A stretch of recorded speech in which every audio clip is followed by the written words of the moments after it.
জিন্নাহ সাহেবের জন্মদিন পালন করা হয়, বাংলাদেশের মানচিত্র অর্থাৎ জাতীয় পতাকাকে অবমাননা করা হলো, দাঁড়িয়ে নামাজ পড়া হলো, তার বিরুদ্ধে মামলা হলো না। সেই দেশে বসবাস করছি না, আর আপনারা বললেন যে মানবো। জাতীয় পতাকা বিকৃত করা হয়েছে, সেইটার উপরে গেরুয়া পতাকা উত্তোলন করা হয়েছে, বাংলাদেশে আমাদের মামলা করা হয়েছে। অথচ এই স্বাধীন বাংলাদেশে জিন্নাহ সাহেবের জন্মদিন পালন করা হয়, বাংলাদেশের মানচিত্র অর্থাৎ জাতীয় পতাকাকে অবমাননা করা হলো, দাঁড়িয়ে নামাজ পড়া হলো, তার বিরুদ্ধে মামলা হলো না। সেই দেশে বসবাস করছি না, আর আপনারা বললেন যে মানবো।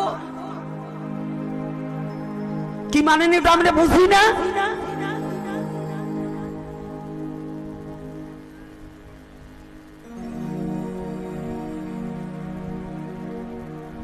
যে বাংলাদেশে স্বাধীন বাংলাদেশে বাংলা পাকিস্তানি পতাকা উত্তোলন করা হলো, তার বিচার এই বাংলাদেশে কেউ করলো না। অথচ আমরা গেরুয়া পতাকা, যে বাংলাদেশের মানচিত্রকে, বাংলাদেশের জাতীয় পতাকাকে বিকৃত করেছে, তার বিচার হয় না। আমরা গেরুয়া পতাকা উত্তোলন করছি, আমাদের বিরুদ্ধে মামলা করেছে। তাহলে কোন জায়গা আছি আমরা বুঝি না। সনাতনী জাতির কি রক্ত আছে? রক্ত নেই, বিবেক নেই, বুদ্ধি নেই। যদি থাকতো প্রত্যেকটা সনাতনী রাজপথে নেমে যেত, প্রত্যেকটা সনাতনী নিজের দাবি আদায়ের লক্ষ্যে রাজপথে সকলে নেমে যাওয়া একান্ত উচিত ছিল।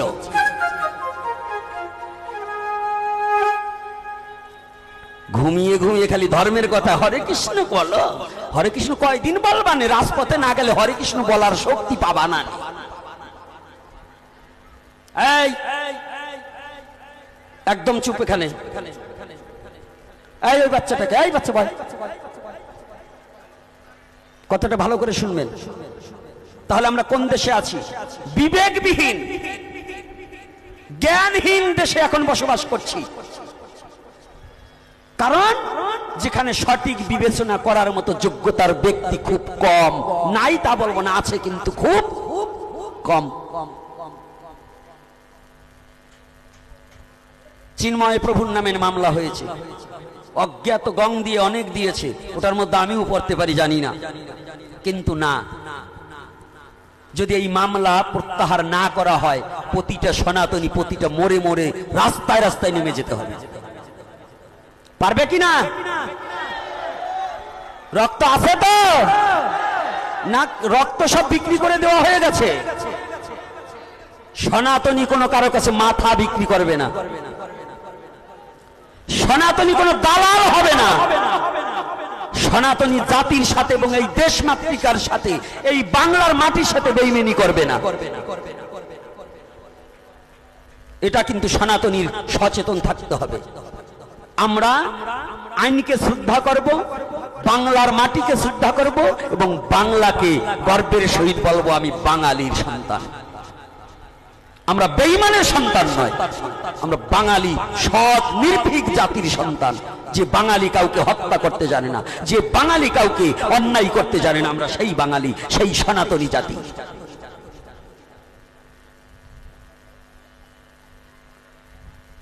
তাহলে আমাদের এই অত মিছিল না, তোমার এই মিছিল দেওয়ার জন্য ডাকিনি, যেটা বলছি আগে শোনো, এরপরে যখন ডাকবো বেরিয়ে যেও।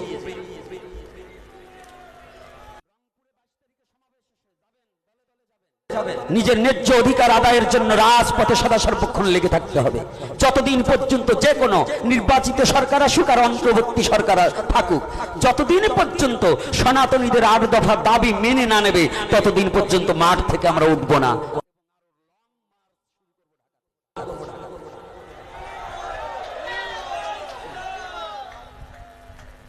মনে থাকবে তো?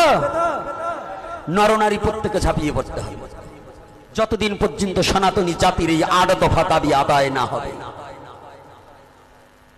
এটাও জেনে রাখবেন। খালি হরি কথা বলবো না, নিজের অধিকার আদায়ের কথাও বলতে হবে। আর কতকাল মার খাবো? ৭১-এর পর থেকেই সনাতনী জাতিকে বহুতবার বহুত জেলায় এখনো বর্তমান চলছে, টুকে রাখতেছি।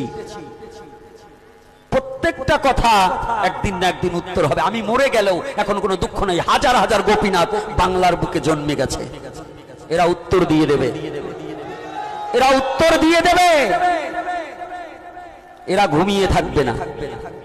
এটা এখন মরেও শান্তি পাবো যে বাঙালির ঘরে, এই সনাতনীর ঘরে এখন প্রতিবাদ হবে, আর বসে থাকবে না।